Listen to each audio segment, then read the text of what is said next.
Sometimes there's stories you tell not because you want to, but because you need to for your own survival. Sometimes there's stories you never really wanted to share, but you need to because they're eating you up inside. This is probably one of the most difficult videos I've ever posted, because we're talking about a time in my life where I willingly, unknowingly, but willingly entered into an almost 9-year relationship of abuse. I would like to say that this person loved me or cared for me, but in hindsight, I don't really think they did. I'm not sure they're capable of those feelings, but I know for 9 years I was exploited, gaslit, isolated, publicly mocked, and made to question my sanity, my sense of self-worth, and worst of all, they were somebody who identified as a spiritual teacher. They said that they were somebody that was out there to help me become my best self, to achieve enlightenment, whatever that is. And instead, they harmed me again and again and again and again. And especially as men, we don't like to talk about being the abused, especially at the hands of women. But this woman hurt me. And now, almost a decade later, I am still wrangling with this abuse. I am still haunted by these memories that most nights when I go to bed, they feature in my dreams. This person, these moments, these memories come back in my dreams. And I've reached a point in my own journey where I am done feeling bad for what happened to me. I'm done thinking that I did something wrong, that if only I had been better, if only I had been more enlightened, if I only had given more of myself to my abuser, things would have stopped. Because they never stop. They never do. Until you leave. And I am grateful that I left this relationship. I'm grateful that it ended. But I think it's important. I share this story not only for my own catharsis, not only for my own processing and healing, and to stop hiding this part of my life, but hopefully to serve as a guide for you. That if you find yourself in a relationship where you can't quite name it as being abuse because of how you've been brainwashed, how you've been controlled, but you recognize some of these signs or guideposts, that you get yourself help and you find a way out. Because nobody deserves to endure this kind of behavior, especially from someone who claims to be helping you.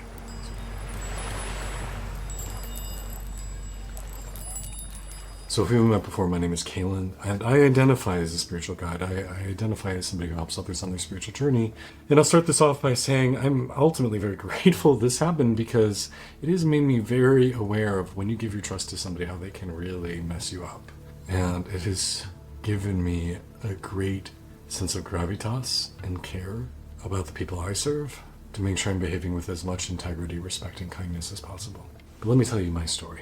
So let's go back to 2007. I was beginning my junior year at Northwestern University, and for the last 8 or 9 months, I had really begun seeking in earnest. I had had many spiritual experiences as a young person, out-of-body experiences, energetic experiences, intuitive experiences, and I wasn't finding anybody who could really tap me in deeper. I knew there was a way to experience God more directly, cosmic energy more directly, and the church couldn't give me answers. So I started searching, and I wasn't finding anything that felt resonant. I visited the Baha'i temple, I took classes on different spiritual traditions in college, I Googled a lot, but nothing felt resonant. But I got back onto campus. I had been doing some yoga DVDs over the summer, and I decided to start taking some yoga classes. There was one class that I would go to where it was an hour and a half of physical yoga, followed by an hour of meditation, and I was really digging it. Now, in hindsight, part of the reason I liked it so much, like this particular teacher so much, is she did something that is very typical of narcissists and people who have an agenda of manipulation, and that is called love bombing. I would show up to class and she would make me feel so special. She would make me feel adored. She'd tell me she loved me, how grateful she was I was here, how special I was, how good at this I was. And I was very good at physical yoga. It came very naturally to me. I had a background in dance. I was hypermobile in my joints. Yeah, I fit in. And I could meditate. I had been meditating off and on as a kid, even though I didn't know that's what I was doing. But I would go wander out in the forest and commune and feel the trees and the lake and, find my zen. And she made me feel very special. I have also, since leaving this relationship, learned that it's a common tactic with cults. That they identify young people between ages around 18 to 23, particularly young people who are socially isolated, don't have a good support network, don't fit into society, and they tell them they're loved, they tell them that they're special, they say, hey, there's this big group of people here who love you as you are, come on, you've got a new big group of friends, and that's how they get you. And I definitely fit that description. I was awkward, queer, and closeted, neurodivergent. I was at the bottom rung of my theater program at Northwestern, socially speaking. And so having somebody make me feel good about myself was so intoxicating. In hindsight, I don't think there was any way I could have ever turned it down. It was so overwhelming. So she convinced me I should go spend part of my summer vacation doing a yoga teacher training and meditation teacher training at her school, aka Colts, main ashram outside of Boulder, Colorado. And while I was there, she called and said, hey, I'm opening a yoga studio. I would love for you to come and teach for me. And again, being so flattered, I of course said yes. Now, here's where another nefarious tactic comes into play, is people who do not have good intentions at heart want to get you in a state of destabilization. So senior year, come back to campus, senior year, I'm in school as a theater major, which means once classes are done, I have theater rehearsal, usually till 10 or 11 o'clock at night. Once theater rehearsal's done, we have acting class rehearsal. That usually goes from 11 p.m. to like 1 a.m. And then you still got homework. So it was very typical for me to go to bed around 2, 3 o'clock in the morning. And this person insisted that if I wanted to be taken seriously as a yogi, then I needed to come every day, 7 days a week, to her yoga center by 6 a.m. in the morning. And it was a 30-minute bike ride from my campus. It wasn't close. And she assigned me, not normal houred yoga classes, but the sunrise yoga classes twice a week. So it was my job. I had to be there. And so I was going on perpetually no sleep. This is a common tactic because when we're deprived of adequate rest, nutrition, we are unable to make good choices. We are unable to see that something is wrong. And in hindsight, when I look back on my feelings about first meeting this person, yeah, there were red flags. There was a feeling of this person giving narcissistic or almost even megalomaniac energy. Again, I'm not naming names about who this person is, but I would not be terribly surprised if she was diagnosed with a personality disorder. And not only was I bicycling down for these 6 a.m. classes 7 days a week, we were told that we had to come and clean her yoga studio for free as selfless service every week. We had to attend other events.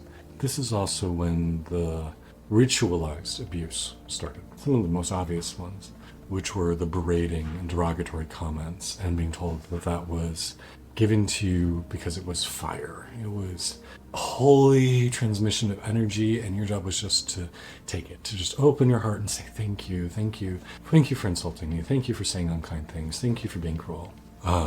Flash forward to the summer after my graduation, I was invited to attend an event with her in downtown Chicago for 4th of July. And I remember she got me in a bed with her and became very flirty. I'm not going to say there was any inappropriate touch, but it was very sexually suggestive. And she brought up the fact that she found me attractive and wanted to know why I didn't flirt with her. And I mean, at that time I was closeted even to myself, but I remember there being a distinct tonal shift when she felt rejected by that experience, and her actions towards me became even more unkind. I also just want to mention, there were perpetually people who would come into the orbit of her, who she would do similar behaviors with. And I would see them break down in some ways. They would become in some ways more insecure and more pliable, or they would just leave. I have, in the years since leaving this community, run into a couple people who knew this yoga studio on the north side of Chicago and maybe even saw me there and said, oh yeah, that place gave me the heebie-jeebies. It was clearly a cult, and I maybe took one class and left. But the summer after my senior year, she informed me that they were starting their own residential ashram meditation center, and they were looking for people to move in and insisted that I should. And so now I graduated, was working as an actor in Chicago, again, still late at night most nights, and I was living for that summer in my grandmother's house, about 45 minutes away, so I could be still somewhat close to the center, so I could still drive in at 6 o'clock in the morning every morning. And once we created the center, then she had control over what I ate, where I went, what I did. She would publicly humiliate me, mock me in front of people, and I was expected to take it. I was routinely told that everyone else was allowed to talk, but I had to sit there in silence. when it was other people's birthdays, the people she favored, she would make them 3 birthday cakes. So when it was my birthday, it'd go completely unacknowledged. She would invite the other residents to advanced meditation class or meditation teacher training classes and told me I wasn't allowed. The only person who lived there who was not included, while people who didn't live there were.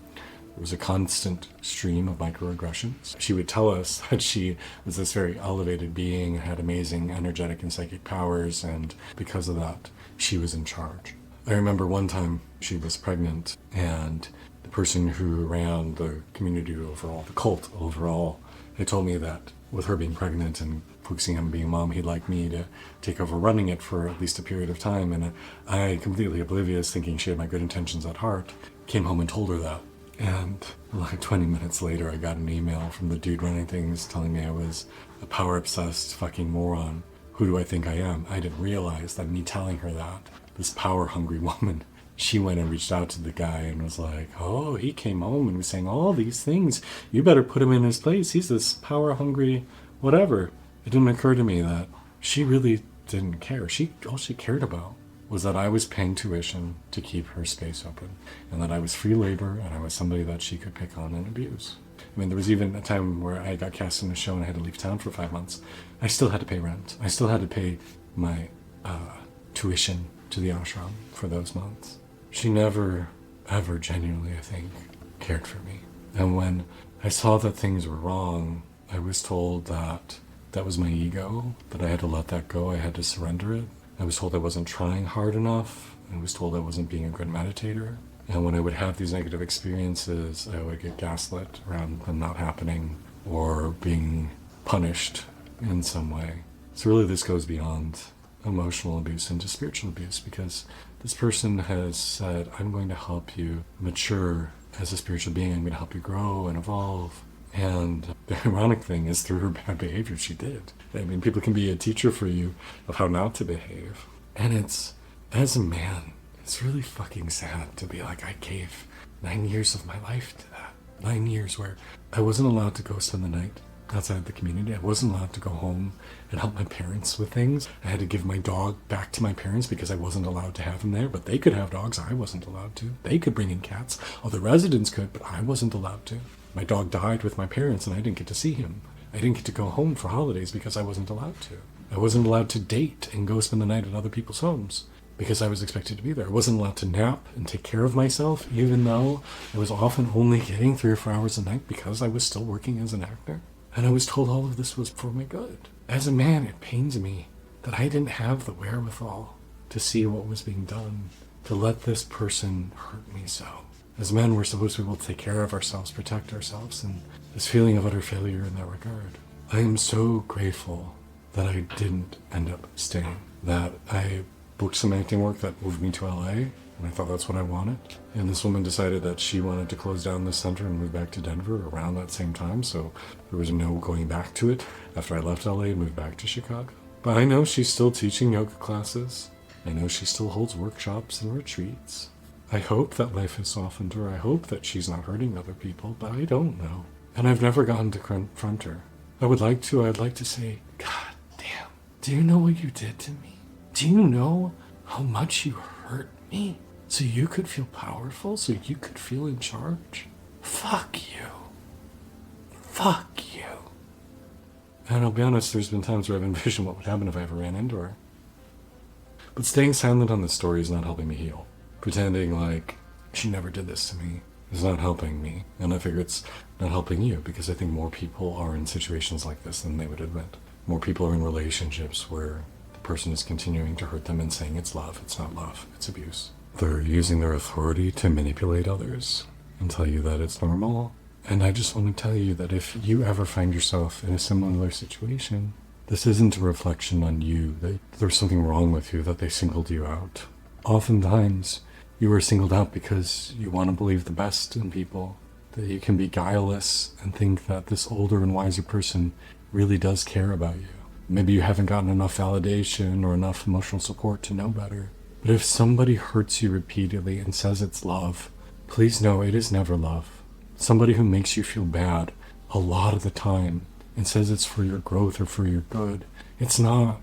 If somebody humiliates you in front of others repeatedly and delights in the fact that you are feeling less than. They are not there for your benefit. I don't care if they say they're the most wise guru or enlightened being or bodhisattva or whatever on the planet. They are not. And it's not a fault of yours that you ended up in this situation. Just as I don't blame my 20-year-old self for ending up this way.